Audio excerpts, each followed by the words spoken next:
first off, I wanted to go back and ask you some things about the UFC 251 fight a couple weeks ago between Usman and Masvidal. Yeah. Just talk a little bit about that, and in general, as far as like him not really getting respect with the performance he put on. So we talk about that real quick, and this footage that's popped up. I seen you posted it too on your Instagram. Tank and Ivan Redkach. You can only tell so much with sparring, but from what we seen that was posted, it looked like Tank was getting the best of him. So one of the questions, like I said, when I asked you was about how is there really a code now with sparring?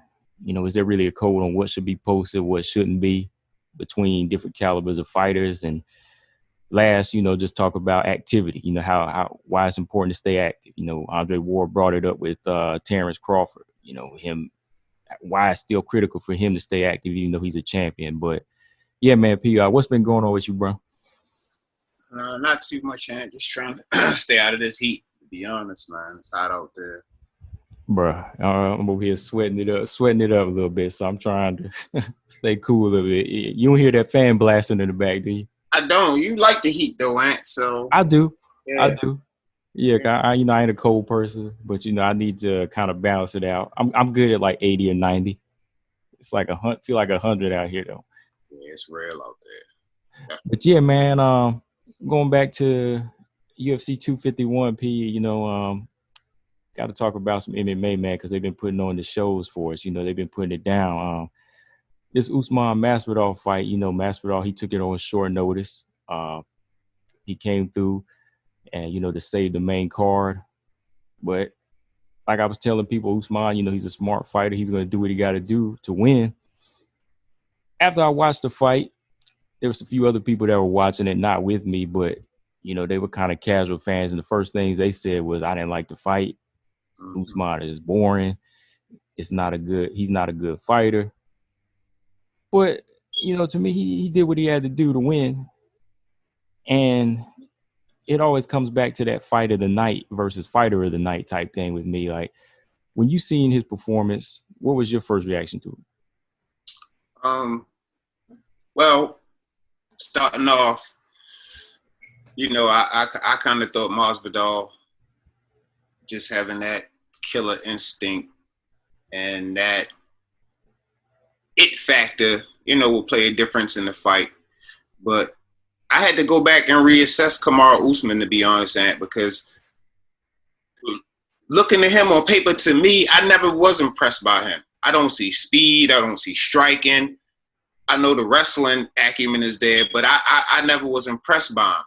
Mm-hmm. But then when I go back and look at the facts, he dusted Tyron Woodley. He undefeated. He dusted Tyron Woodley. He broke Kobe Covington's jaw. And now he fought the fight that he needed to fight to beat a dangerous guy like Masvidal. I had to reassess him, man, and say, the man is doing something. He's winning. I mean, I can't really dispute that. So, it was good for me to see 251 because I really got to see some different things that you don't see all the time in the fight game kind of be capitalized on, Now back to what you said about the fight being boring. It was funny. I was watching the fight and I was actually watching these other bloggers like kind of commentate the fight. And, after that fight was over, like, I guess his timeline got flooded with Bourne, and he was just straight cussing out the people. If you're Bourne, get the F. They were drinking that, like, while they were watching the show. So by the time that fight was over, they was drunk. Yeah. And he was dissing everybody. Anybody that says this fight is boring, F you. You're blocked. Get off my what's name. And I know he probably regret that after he sobers up or whatever, but we did see a lot of people who felt that fight was boring. My thing on it, Ant, is a lot of these fights that you anticipate so much from, a lot of times they're not really what you expect, the result anyway. But to me, it was high-level fighting that because putting Jorge Masvidal up against the fence, that takes skill, and keeping him there takes skill. Yes. This guy's not just standing against the fence letting you know. He's trying to get away. He's trying. So, overall, it was high level strategy in the fight, and I found it entertaining from that standpoint. But you did have a huge portion of people who thought that it was boring. Mm-hmm. You know what I'm saying? I mean, like we said before the fight, I mean, it would be stupid for Masvidal. I mean, Usman to go in there and strike with a guy like Masvidal. Mm-hmm. You know, he was smart enough to know he had to do what he needed to do. You know, it's that like that old Cormier thing, Cormier and Stipe, you know, part two. Well, Cormier just didn't do what he knew he needed to do. Yeah. So Usman, despite all the pressure, he's still focused enough to stick to a game plan to execute, man. So, you know, I know they've been comparing him to GSP. That was kind of hard for me to see, but I mean, the kid, if he keeps winning, he can't be denied, eh? But I definitely have a higher level of respect for Usman after this fight. Yeah, definitely, man. Because yeah, like you said, this guy is definitely a high level fighter. Because even me, I got going back and looking at his fights. You do the math, he done beat 6 out of the top 10 guys. Yeah. 6 out of the top 10 guys, and he's doing it his way. You know, and it's not, and guys that do, and when you think about it, whenever guys fight like the crowd wants you to, they're not gonna sweep the division, are they? You know what I mean? Like if Floyd Mayweather chose to fight the way the crowd wanted him to, do you think he would have beat like the top 5 guys or something like that? You know, like absolutely not. That's where so, you have to understand the business side of it, ain't you? Yeah. Know, you know, it is entertainment, but even Kamaru was going through that. He said, man, you know, and I like that too, man, that he's getting a lot of pressure to get some knockouts or do something devastating, but he's still not folding under that pressure to get, you know, caught up in that and take those chances. Now, he struck with Kobe because I guess he figured he could strike with Kobe. And he did strike with Kobe, so, you know, he knows where he can do that at, but, you know, for the most part, he's a cerebral fighter, and cerebral fighters last in the fight game, man. You know what I'm saying? Yeah, definitely. And like the thing I noticed too, like I said, I watched it, I could really appreciate it at night because it was like almost looking at Andre Ward or something. You know what I mean? Like not necessarily fast like Roy or the same type of power like a Tyson or something like that. He's well rounded in every aspect where it gets the job done and gets his opponent completely shut down. Because if you look back at them rounds, besides round 1, Usman completely shut anything Masvidal had down, you know. And Masvidal, like you said, this dude's high level. Yeah. And he looked almost like he didn't know what to do in there. If you look at his body language, like the way Usman was like laying on him and like tossing him, looking at Masvidal's face, he was like, man, this dude is stronger than I thought. Well, and the thing about it is Kobe Covington said before that fight that Usman was going to ragdoll. I just beat him, ragdoll him. And I heard that term a few other times when people were talking about this fight. And, I mean, the dude looks strong as a bull. I ain't going to lie. Yeah. Usman, he ain't nothing but one big muscle from his head to all the way down. Yeah. But, yeah, he definitely, you know, Masvidal, he knew once the striking realm left, the first 2-3 rounds that he kind of gassed out, then it was like a ball game after that. You know what I'm saying? Yeah. He had that couple of explosive times where he was looking for the KO, but once that didn't come, I mean, Usman got a chin. You know, on top of everything, he got a chin. He can take a punch. So, you know, Masvidal, I'm curious to see what a full training camp would do, but I don't know if it would do a whole lot, Masvidal. Yeah, I don't think so either, because Masvidal, he went on record saying that I'm staying active. I'm hitting the gym like at least 2-3 times a week. You know what I mean? And he was still saying like, oh, the 20 pounds he need to drop before he get there. It ain't going to be nothing. So everything he said he was leading up to it kind of sounds like a person that didn't want to make excuses, you know? Yeah. And I think that he didn't want to be that type of person anyway, because, you know, he was always wanting this fight. And like I said, Masvidal, he talk a lot of trash, but like when it comes to the fight code, he seems a little bit like he got respect for it. You know, like I think he has that fine line of winning the crowd over, but not being a total heel. You know what I mean? Yeah, absolutely. I mean, and like, just the realness of it, man. I mean, like I said, you talking about a guy who was fighting in the backyard with Kimbo. It ain't too many UFC fighters that would do that. The No, only they way they don't. Yeah, fighting is in a controlled situation where it's safe and all that. You know, the fact that he's a small guy out there fighting big guys, bare knuckle, it just definitely puts him in a different realm than a lot of those guys. And you know what I mean? Mm-hmm. Let me ask you this too, man. Like, again, like I said, I give a lot of credit to Usman. Like, the inside game, man. The inside fighting was killer, man. Like, people forgetting, like, he was working that body too. Like, it wasn't just all wrestling. Like, he was like constantly tagging that body. It was a lot of things, and that's what I'm saying. That, you know, people saying it was boring, but everything he was doing was some type of skill he was exerting. You know, the clinch work. People were surprised that he was doing so well in the clinch, because that's Masvidal's thing, the clinch. But this is a testament to how strong this guy is too. I mean, Masvidal really didn't have no answers for him in the clinch. You know what I mean? So I'm like, wow. You know, watching this, like, okay, this dude is something special, man. He took it. I mean, he was taking it back too. Like, what's your thoughts on people like judging him on the foot stomp, man? Like, that's a part of the game. It's just an old school trick, man. Well, once again, in my opinion, Usman is going to be one of those guys that they never going to give him his props. Yeah. You know what I'm saying? They don't like his personality. He's from Nigeria. Exactly. You know, he got a few things kind of going. You know, he's not a trash talker. He's not really, you know, feeding into the media hype like that. So I was wondering why they made big deals out of the foot stumps like we never seen them before. It was illegal. We see them all the time. All the time. Well, you know, so some stuff, it kind of aggravates you, man, because it's like they just looking for stuff to, you know, try to get on this guy about. But the foot stomps, okay. I mean, John Jones, we seen him do. We seen plenty fighters do a foot stomp. I mean, I'd rather see a foot stomp than that knee kick, you know, to the front of the knee, where you thinking they can really do some damage. You know, a foot stomp, you probably thinking that's not doing nothing, but it is. You know what I mean? Yeah. So I heard them like running with that, but I didn't really get it. Like, yo, what do you know? I mean, we see that all the time. What's the big deal?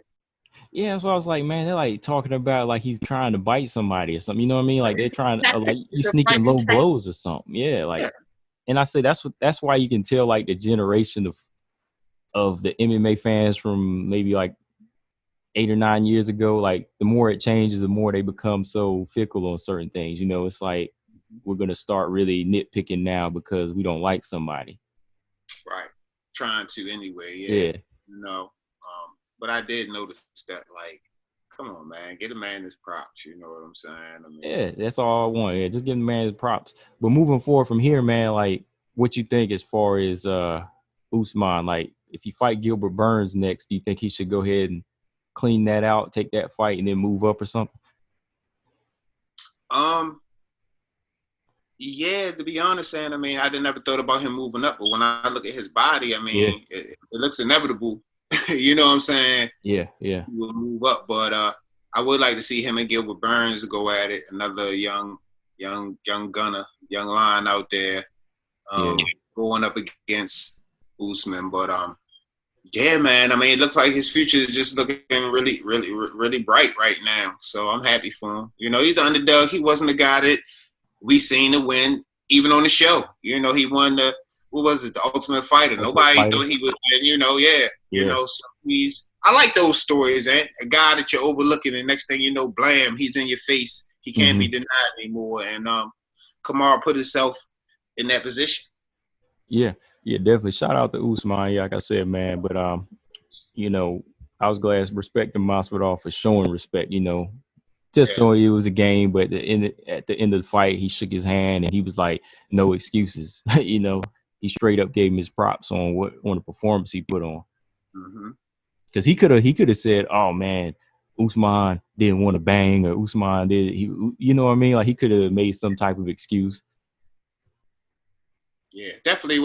That's the thing I kind of like about Masvidal. I mean, like I say, just coming from the area, the area of fighting that he came from, you know, you respect that. Usman got it. I mean, Masvidal got his ass whipped that night, and that's what you do in the fight game. Yo, you was the bigger man. You know what I'm saying? Even in the streets sometimes, you know what I mean? Yeah. When you get that respect when you give out that ass whooping. You know what I mean? Exactly. Exactly. The tension Like goes away. top, you know? Uh-huh. Yeah. But yeah, man, like I said, definitely just had to talk about that, man. That main event. What you think of the overall before we move on? What you think of the Fight Island idea so far? It's on point, right? I mean, So far. the idea of it is all right, but as far as from a fan standpoint, the visualization of it, it's just like watching a fight in Vegas. I thought it was gonna be daytime. You see some sand, some palm trees, it's totally dark.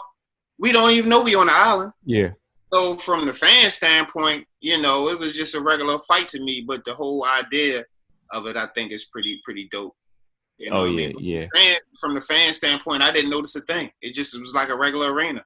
Right. Yeah. And that's definitely. And then there was like the one Instagram post where they had the octagon on the island or whatever, but it was like we ain't even gonna notice that, you know.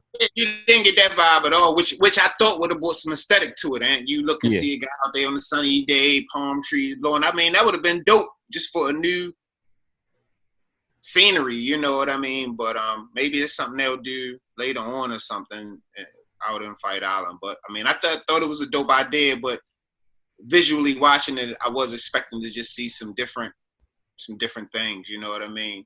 Oh yeah. Maybe they'll work some of that stuff out lately. Yeah, because they got some more cards coming up, man. But moving on to this next thing, man. Recently Tank Davis, he had posted some footage of him and Ivan Redkach sparring, and in the footage it showed him getting the best of Ivan Redkach, really dogging him and going out at him. And I've been looking on Instagram and Twitter, and certain people have been saying different things. You know, professional fighters, they kind of chimed in as far as the code about sparring and what to post and when not to post. Some people were blaming Ivan about his team not telling people to delete this or shut your phone off. And then you got the other people, like just the casual fans, saying Tank is a monster again, saying he don't need to be sparring this way. But I think the one thing people forget too is Ivan Redkach is a 147. You know, he's a welterweight, and Tank is a little guy. He's a 130. So all of that aside, they're both men, and how he can handle it. To me, that's not my point about it. My point is more so about the code. Like, what was your take on it? Like you say, Ant. I mean, of course, looking at the video, Tank wasn't 130 pounds in the video. He wasn't. He wasn't. You know what I'm saying? Yeah, he wasn't. No. Who knows where his weight was at, but he was definitely in there fighting a legitimate welterweight who had been in there with Danny Garcia, you know. And it's like we talked about a little bit off the mic, Ant.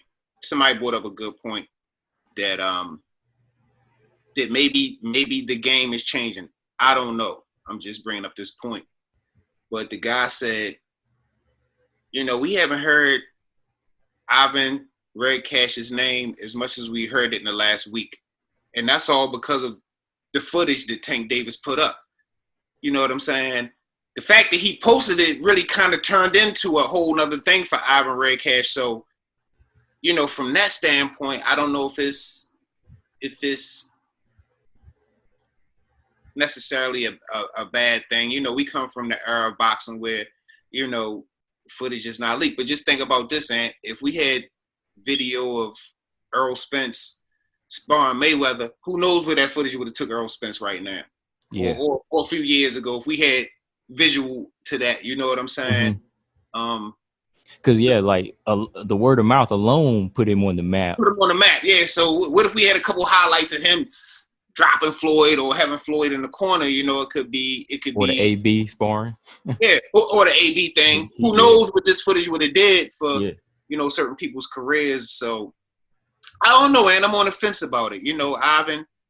You know, when I go on Instagram, I wouldn't mind seeing sparring sessions. You know, I'm not saying every bit of it, but before I want to see you in the club and you talking stupid and jewelry and cars all the time, you know what I'm saying? I didn't think it was such a bad idea. I didn't even look at it that way, and as it was foreign sparring footage being leaked, because he announced he was going live with some sparring footage, Tank did, so I thought everybody was cool with it. So I don't know, man, but I mean the one thing, Ivan Redkach, his stock definitely went up since that Tank posted that. Yeah, it definitely has, and it's like you say too, man. It's like I don't think of it as a bad thing because remember, it's not the whole session. It's not the whole session. People can post what they want. So he still got a leg to stand on to say, oh, they posted what they wanted to post. I still was able to hold my own. So when you look at it, it's like not all a bad thing because going back to what you're saying, like at least we know fighters are doing something right now. Yeah. Besides just like you say, posting, going to the club, Instagram live at the club. I don't care about that. I want to see some activity. Yeah. And I mean, even with the sparring footage, it was bits and pieces. The thing I took from it, Ant, is even if Tank didn't win the sparring session, the fact that he was in there with a welterweight kind of having his way at any point is impressive, in my opinion. For a guy that fights at 130, 135 to be in there with a legitimate 147-pound guy and having some success. It's not about beating that guy or you saw the footage and was like, oh, he would destroy. We don't know what would happen, but we did see a dog in there holding his own. You know what I'm saying? So that's another aspect of the footage to me. You know what I'm saying? I mean, if these guys were to fight, that's not a guarantee to who will win if those guys met up. But it was just impressive to just see this little pit bull in there with this Great Dane, you know what I'm saying? And they tangling, whatever. So, but it's like anything, and you can't draw a whole lot from a sparring session. You know what I mean? But look, Errol Spence did that to Floyd Mayweather in sparring, but nobody ever said Errol Spence would beat Floyd Mayweather. Right. Nobody ever said that. Right? No, nobody's ever said that. Like they hear the stories, but they still can never say for sure that he is the next best thing. You know what I mean? Like, because everybody knows sparring is sparring and a fight is a fight. A fight is two different things. I mean, the sparring is behind the scenes. The fight is on the biggest stage. It's a lot of different factors that come into play. So I'm just saying, it wasn't like they reveal some secrets that we didn't know about. It's sparring. You know what I'm saying? I mean, so like I say, I do get where we come from, where it was a secret, but even when it was a secret, and we wanted to see it. You know what I'm saying? The fans still wanted to see it. They wanted to see it, man. I mean, shoot. Would you mention in that, man? Like as far as these being secrets and not so much anymore. Like, do you think more fighters should kind of post sparring footage now? Like, even if it had to be more like controlled footage, as a way more so to kind of market. Yeah. I mean, think about it, Ant. Do we want to see more stunting or do we want to see more sparring from a boxer? I mean, do we want to look and see him buying jewelry and him? I mean, I get it.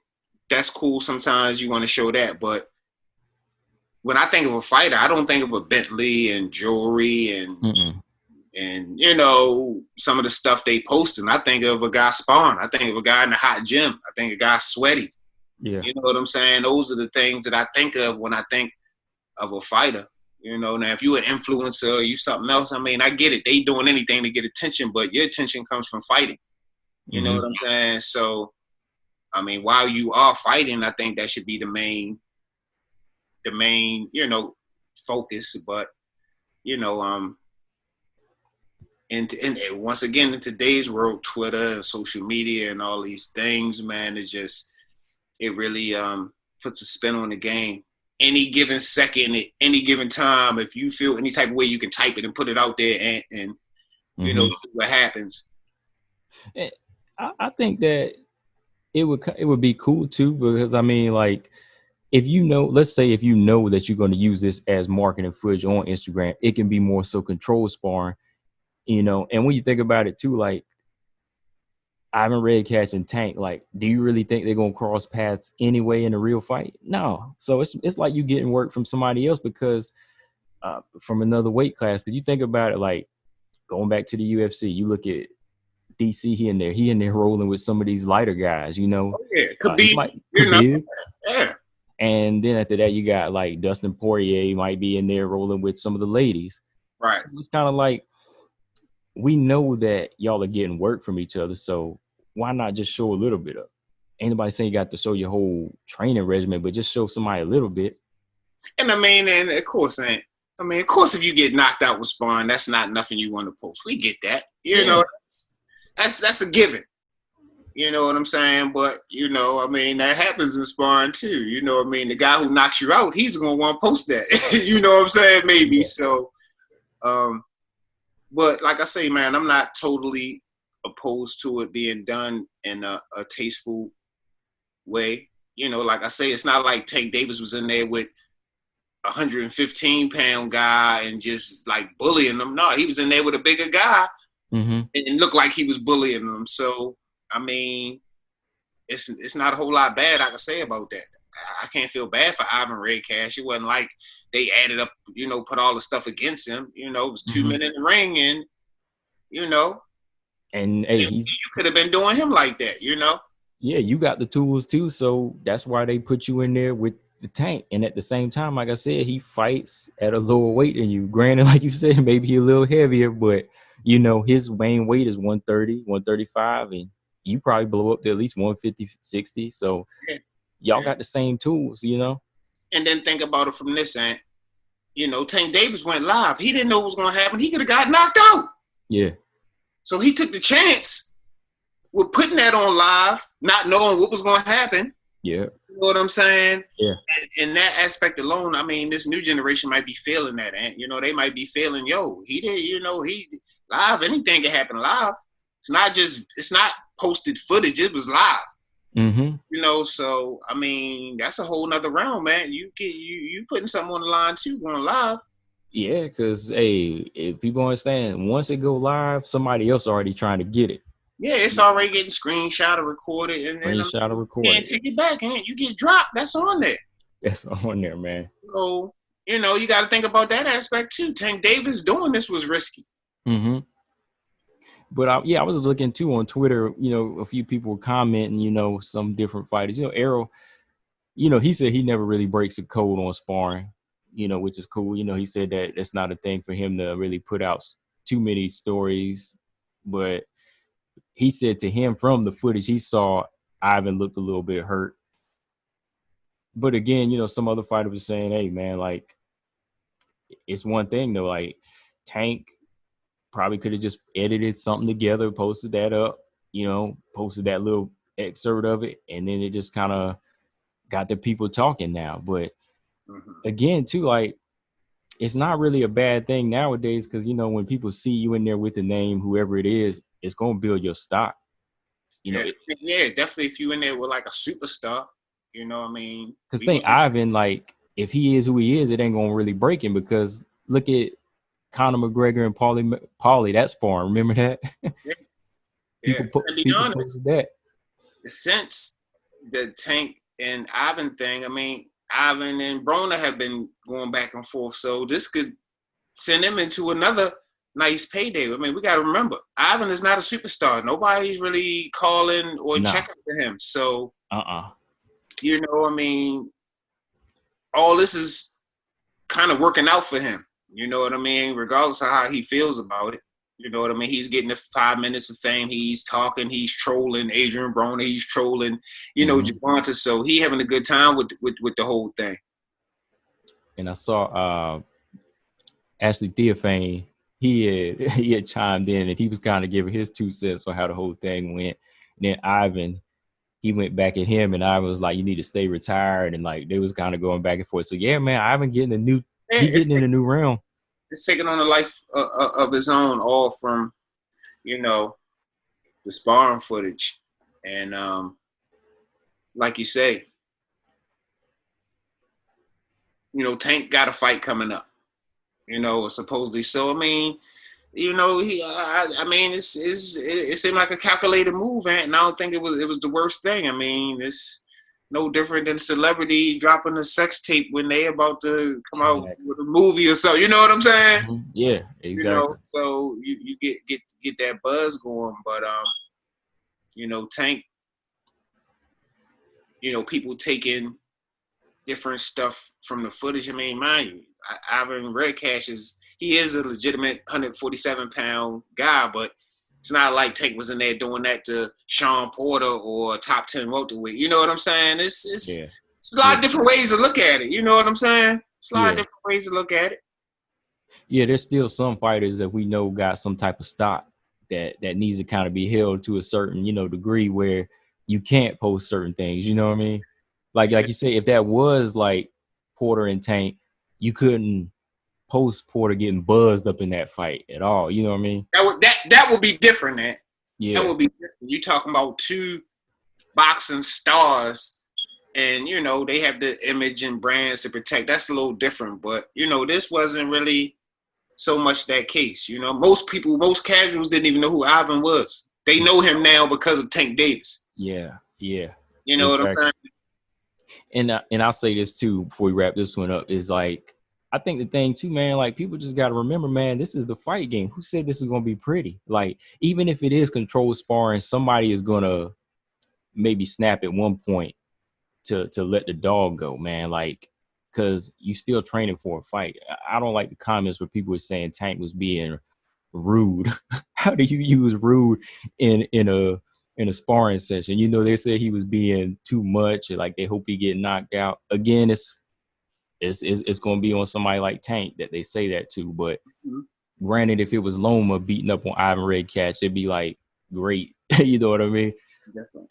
And I mean, mind you, dude, the spawn footage, it looked like the doghouse. I mean, Tank, they was wide. This wasn't. They was wide open, all of them. Yeah, they was wide open. I mean, Tank was throwing haymakers. It wasn't high level at all. It was intense. Mm. It wasn't high level at all. But Shoot, Ivan the one had his shirt off like he was in an actual fight. I mean, Tank still had his shirt on like he was just, getting some exhibition, some not exhibition, but some workout rounds in. But exactly. I was like, yo, this, and again, man, Tank is a guy that's gonna want to show improve, man. Like, how he gonna look in there getting bullied, and he is the guy with the star power, Exactly. That's what it all come down to. And Ivan, man, like you got to take this any way you can because stardom don't come to everybody, Yeah.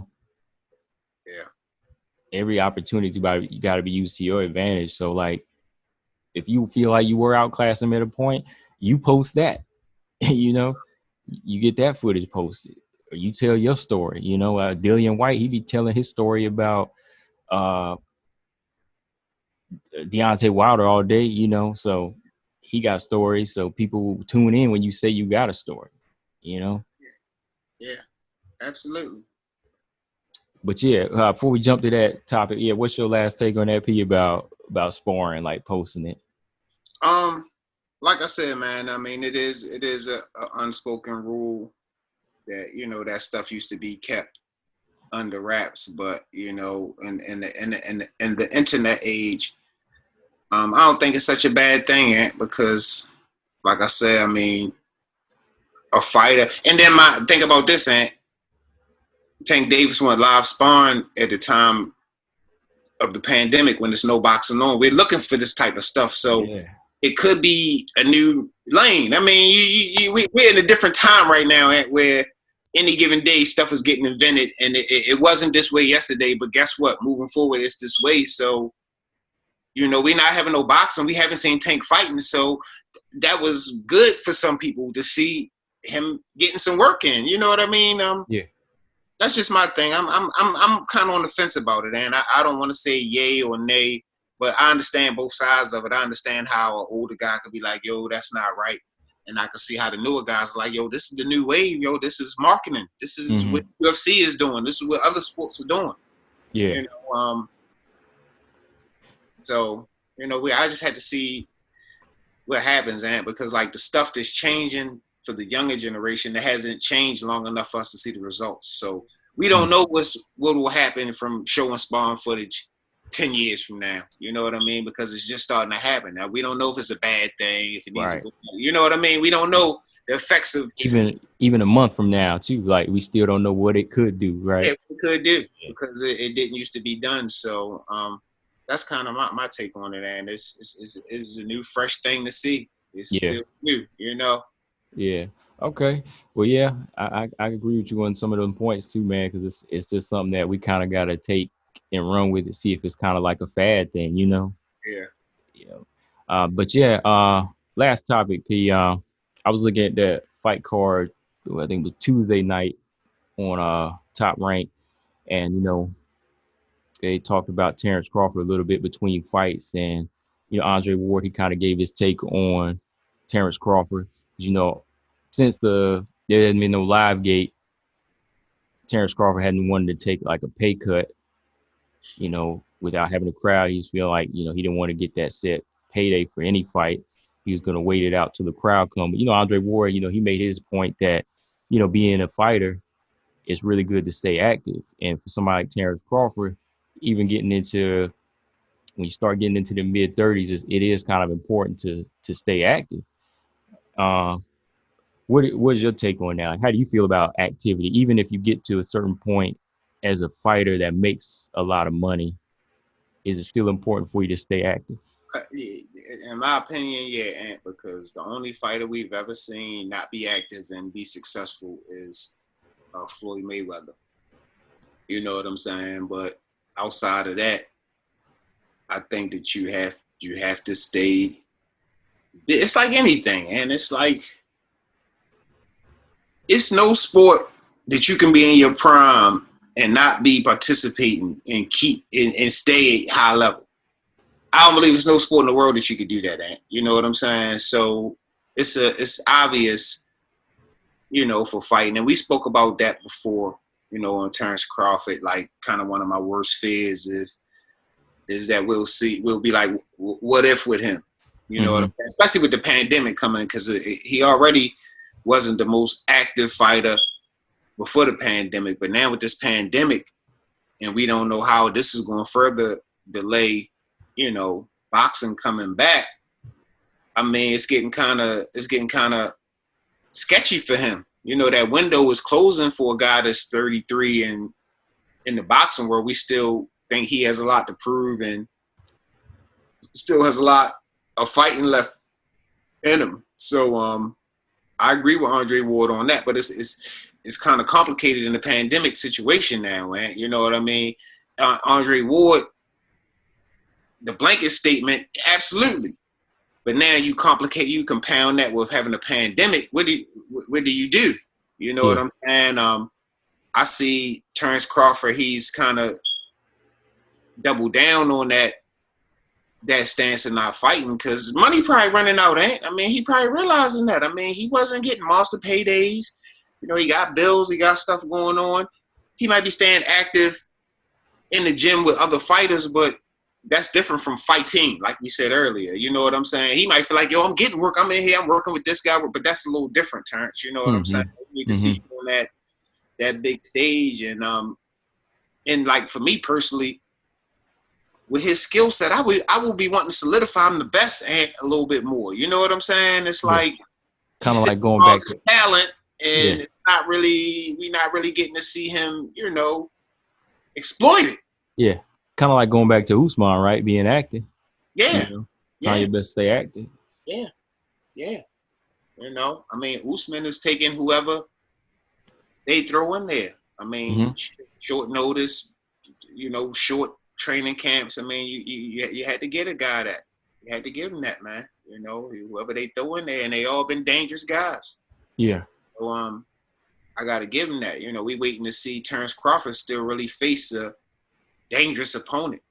A fight that we really feel like, I don't know what's going to happen in this. So, my worst fear is that we'll miss some greatness with Terence Crawford anyway. I mean, some guys, they never going to be great, but my worst fear is with him particularly is that, we're going to miss out on some great fights if it keeps going the way it goes with Terence Crawford specifically, but in general, the statement that Andre Ward made, I mean, of course, Andre Ward is a top level fighter. He knows that you have to stay active. I mean, he was a guy who took years off and took time off and was able to come back. But that's certain fighters, and every fighter don't have that stop and go. They can turn it on and turn it off like that. You know what I mean?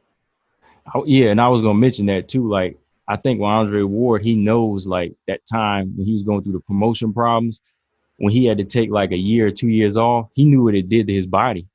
Yeah. You know, I feel like he could kind of feel the difference. Cause like even when he got back in with the tune-ups, it took him a couple before he could really get sharp again, you know? Yeah, definitely. And who knows, like if he didn't have that 2 years off, like he probably questions himself sometimes like how good he could have been. So he knows like you say, Crawford at 33, taking like waiting for a live gate to come back, it could like not so much damage him, but it could definitely start to put some rust on the wrong things, you know, like the things you go to the gym and stay active on, like, yeah, you can stay active with the sparring, you can stay active just by staying physically fit, but what about the sharp mindset, working under pressure, you know, working under pressure of just being in that ring when your title is on the line, you know? And then, you factor in, Terence Crawford, 33. I mean, before you know, you're 35. I mean, it's young lines coming up, and you got guys like Tank Davis and stuff like that that's in their early 20s that they got time. You feel me? Some of these guys, they at the age they don't have that time. You know what I'm saying? I mean, everybody knows it's a little different for a heavyweight. You know what I'm saying? The older heavyweights get, the kind of better they honestly get, from the experiences we've been seeing. But these lighter weight classes, 31, 32, 33, you getting old. Yeah, oh, yeah, You yeah. know You start to, yeah, the younger guns that come up, you know, they're that next thing that's going to target you. And like, think Terrence, like you say, he gets to like 34, 35, like that comfort might start kicking in. You know, he might get comfortable in there.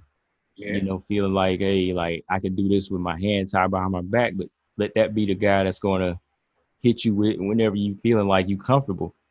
You know, that could just change your whole career right there. And I mean, and you just gotta, be honest. The reflexes and reaction time of a 25-year-old, they faster than a 33-year-old. And I mean, that's just what it is. You know what I'm saying? Yeah. So, that's like the worst case scenario, that we won't get to see him shine the way, the skills he has would lead us to believe he would shine at. You know what I'm saying? But I mean, Andre Ward, right? I mean, dang, we gotta stay active in life, man. I understand why you gotta explain that to a fighter, when if a man don't stay active, he gonna blow up and not be at his best. Yeah. You know what I'm saying? Yeah, because I'm thinking, like, even if it ain't like the biggest fight, it could still be an active fight. But there are fights, like you said, we talked about even off the mic, like a Joshua Fury fight that needs a crowd. Even the Spence Crawford fight that kind of needs a crowd. But there are still fights out there that can still make you in the meantime. Go back to UFC again, man. Dan Hooker and Dustin Poirier. Yeah.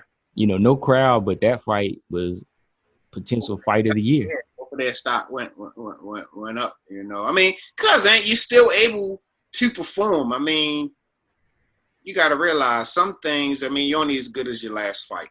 Yeah, that's from the crowd standpoint. So, even though the crowd is not writing this big check for you, some things you do stays with us forever. Some fights you lost, you didn't lose to the fans, because we rock with you like that. You know what I'm saying? So it's a little deeper than the money thing. You know what I'm saying? It's a little deeper than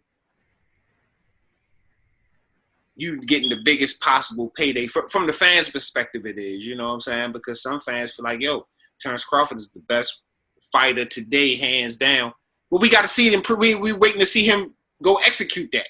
You know what I'm saying? And go push that out so we can show the rest of the world. Some people really believe that way about whatever fighter. They're diehard fans of particular fighters. They're willing to bet the house on them. So I mean, when you got people willing to bet their house on you, I mean, that's saying a lot. You know what I'm saying? That's saying a lot. I mean, you talking about fans. Most fans don't have money. We not Yeah. sitting around with big bankrolls, waiting to support Right. fighters. We working and taking a little paycheck, stealing something to go and get this pay-per-view or get this ticket, Mm-hmm.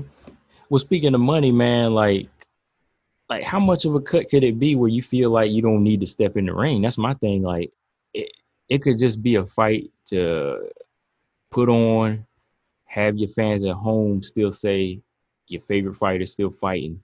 It could be, uh, top 10 welterweight. It don't necessarily have to be the Spence fight yet or the Porter fight, but it could be a fight where we watch it and you still make off with a check, right?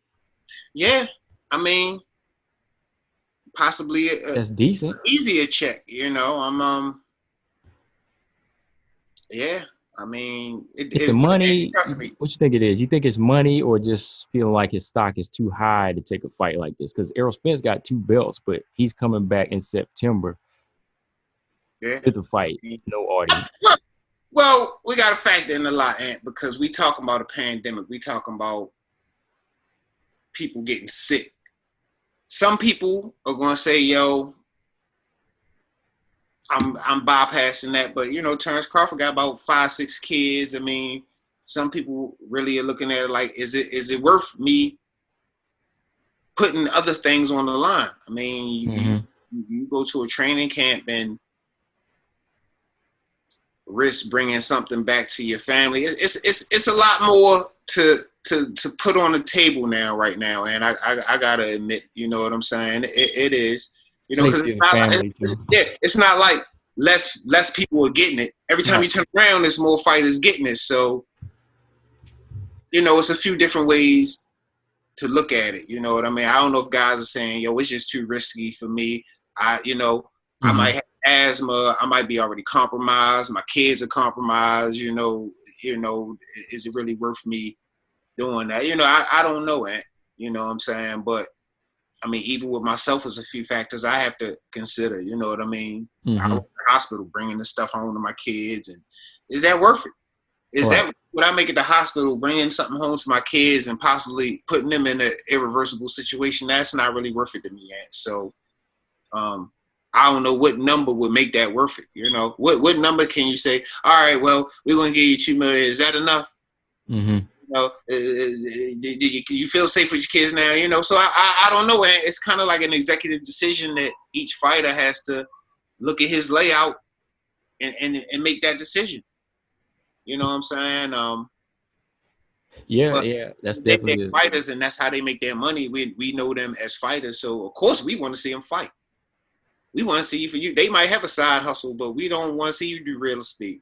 We don't want to see right. Yeah, we want to see you fighting. You know what I'm saying? Right. Yeah. So, that's definitely another thing to look at too, because we can say stay active. We could say it's the money or some other people holding out, but right now, we still are in a pandemic where you do got to think of other people, not just you, like especially if you got the family, Terence Crawford got another one in the oven right now. Oh wow, yeah.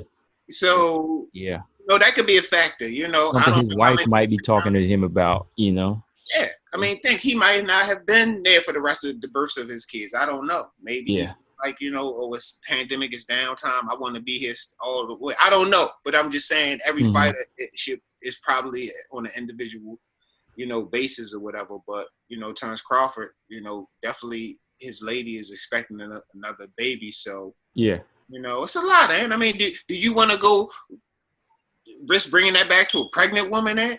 Is carrying your baby? I don't think that's really the first thing people jumping to do. Yeah, that's true, man. Yeah, like when you factor in the family, whenever you're thinking about them, you gotta always say, hey, like you gotta think of the people that be more prone to it. Yeah, that might be more able to catch it. So there's always something that they're talking about. I mean, like between him and his family. So they can't fill us in on everything, but yeah. Absolutely. But I think, yeah, like if we were just talking Andre Ward's advice aside, like even before the pandemic, like pre-pandemic, when a lot of fighters are taking like 6, 7, 8 months off, like that ain't good. You know, like you have to stay somewhat active in the ring just to always say I'm on my game. You know, like I think a lot of people, fighters, that come to a point where they think they're movie stars, where they can do like a picture a month, a picture a year, and then wait like the next year, do one again. They think their stock is that high, but you know, boxing, it's like it is that sport where people say, "What have you done lately?" You Yeah. know, and I think as an active champion, you have to prove it consistently every year. What do you think? Like, a champion can't take a year off to say he's the best fighter, right? They can't, but once again, in the age of the internet where these guys are branding themselves. I mean, a fighter nowadays could be known more for his jewelry or the cars he has or who he's dating more than he is for his fighting acumen. You Yeah. feel me? Because you can brand yourself in a different way than you could back in the day. You know what I'm saying? So we look at them as fighters. Oh, we really want to see y'all doing this fighting, you know. But they've created a market where back to like the fighting. The reason they don't have to be active is because of the money, ain't? If the money wasn't there, they would have to be more active. And now the pandemic is here. You can't really be active because the powers that be won't let you be active. But that money has them not being active. See, Ward still, you know, Ward from our end, you know, he was on the big paydays. You had to earn a big payday. You don't have to earn a big payday no more. All you have to do is set a few things up. I mean, look at Ivan Redkach. Getting beat up in the sparring might set you up for another big payday, Ant. Yeah. That's how crazy it is. Getting beat up in the sparring session probably is going to set him up for another big payday in boxing. Bigger than any of his wins, right? So you see what I'm saying? Yeah.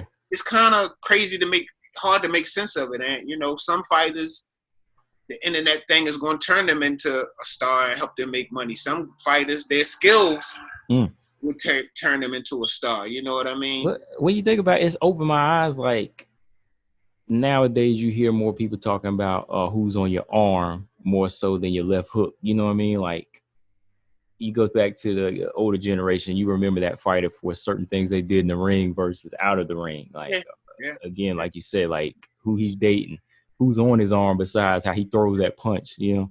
What's the newest car he got? What kind of shoes? Are they Gucci eyeglasses? There's so many other things that take away from the craft, you know, of these guys. And it's been a game changer, and it's changed the perception of a fighter. You know, now I mean a fighter. I don't know if Floyd Mayweather did it, who set the status quo, but you have to have a nice looking woman, you have to have some jewelry, you have to have a fancy car, you have to have all these things, or you're not really a fighter. You know, when fighting is about deeds, you know what I'm saying? Right, exactly. Yeah. So, but it's definitely a different time, man. You know, I mean, it's like anything, man. When the older people come to the new time, of course we don't agree with it. Of course we don't understand it, but I don't want to be a hater. I want to say, all right, well, it's these factors going on now. You know what I'm saying? This is this. That's why the new generation may perceive it this way. But, you know, I came up on these factors and these circumstances, and that's why I always view it this way. I don't want to be known as the new age hater, Ant, because people are doing things different now. You know, if it's working too. You know, nonsense is nonsense, but you know, with the Tank Davis sparring session thing, I don't know about that. But the Andre Ward not being active, you can't get around that. You can't get around by not being active and being successful in this sport and being successful in the ring. Yeah. Because like there's certain types of training that's just timeless, man. Body is always going to be the same as far as how it adapts to certain things to get into the ring. You know, that's why you train, you know. I mean, you can do sit-ups and things different ways, but you're still doing a sit-up, you know. Right. You can do different things for the core, but you're still working that core for that strength when you get in there, you know. So yeah, active. Yeah, that's what I was saying. Activity to me, you still want to be the best. You still got to prove it every time, man. Yeah, yeah. I definitely agree with that, man. You know, But yeah, man, yeah, that was pretty much it. All I had on that, P. But quick question before we do wrap it up. Keith Thurman talking trash. You'll tell you real quick. You know, we ain't even gonna spend a long time on this. Keith Thurman telling Errol Spence to leave the division if he don't fight him. well, come on, and it's laughable at best. I got to chuckle out of that. You know, Yeah, it didn't make me mad. It didn't ruffle my feathers. right. You know, that's why I found the most craziest picture of Keith Thurman I could find. I was looking at that. That's what Yeah, I was I like, was God. like, let me find the craziest picture because, Yeah, you know, of course, and you go back 70 episodes ago and we were having a big, you know, a lot of Keith Thurman conversations, and we kind of spoke our piece on him. And I mean, now you fast forward to today, and you talking about a fight that the world wanted to see before Errol Spence and Crawford. Terence Crawford, and it didn't happen because of you. You know what I'm saying? It didn't happen because of Keith Thurman. And now, after the car accident and all this stuff, and you done lost your belt, you got the nerve to say this man got to fight you before he did. It was laughable at best, man. Yeah, it was because there was a point, like you said, when you go back to 3 years ago, you know, which marks, you know, we've been doing this for 3 years. So you go back, we was like, yo, Keith Thurman was the truth at the time. Somewhat the truth. You know, he seemed like he was the guy that wanted everything. But as soon as, like we say, Errol got his belt, I thought it was going to be a good fight. I couldn't call it then. I wouldn't pick. I said it was 50-50. I kind of leaning towards Thurman because I said Thurman got that skill. Mm-hmm. He's a cerebral fighter. But all of a sudden, man, like when Errol got that belt, he pumped them brakes. It was a different tone, man. So we just kind of evolving like he did. You know what I mean? Like, yeah. I mean, it's just like the audacity. Yeah. First, Errol Spence was nobody. He wasn't this. He wasn't that. All right, He went out and got 2 belts. You then took an L, lost your belt, all kinds of, and you can say he gotta. That's the fight. He has to fight you before he leaves the division. Like you, somebody in the division. That's the thing. Like that's you know what I mean? Yeah. Like what is like, that? You're the man. Like a Sean Porter rematch with Spence would make more sense than fighting Thurman at this point. You know what I mean? That's why I was just kind of like, yeah, I just had to get your thought on that because I was like, man, that ain't even like, come on, Thurman, like you ain't there no more, man. Like it was funny but that's what I say, man. Just sometimes you got to wonder what standpoint are these guys coming from, man? Are they watching the same boxing story we watching? Because I don't know sometimes. You know what I mean? What made him think he would come out with that and people would get behind that and be like, yeah, he's right. Yeah, you right. No, bro. Come on. And a good point to bring that up with activity thing is too, because it's like he said that if he comes back, he won nothing but the big fights. But what have you done to prove to say that you deserve big fights, man? Like you're not active. So like you got knocked down a couple rungs, so you got to go back and fight some of the other guys, but you don't want to do that. You saying every single fight got to be a big fight for you. What weight did you hold long enough to say, I deserve Spence all the time, or Terence Crawford every single Manny Pacquiao every time? You know, I deserve gold tickets every single time. None. I mean, especially when you got a gold ticket and fell short. You know what I'm saying? No? Yeah. You know, Manny, the biggest fight out there, you took that fight and lost to a man that just 10, 12 years older than you. You know what I'm saying? Yeah. So, I mean, that's what I'm saying. I mean, Keith, you have been given the opportunity. You know, there's some fighters that haven't been given the opportunity, you know, that same way that you have. So, you know, he really ain't got a leg to stand on, and just crazy talk about somebody got to fight him before they leave the division is laughable. It is, man. Even like you just brought that up real quick. I say, even like fighters in the past that got ducked so many times and they fought so hard and they never got the chance, you know. And him, he's already there, but he never held to that same standard every single time, you know. That's what I say. That is kind of a disrespect, to try to say somebody like Errol has to fight you, Right. Right. Well, they ate him up. The internet ate him up, man. They was not feeling that at all. So No. I can't be mad at him about that, man. No, man. But yeah, man, pretty much all I got on this one, P.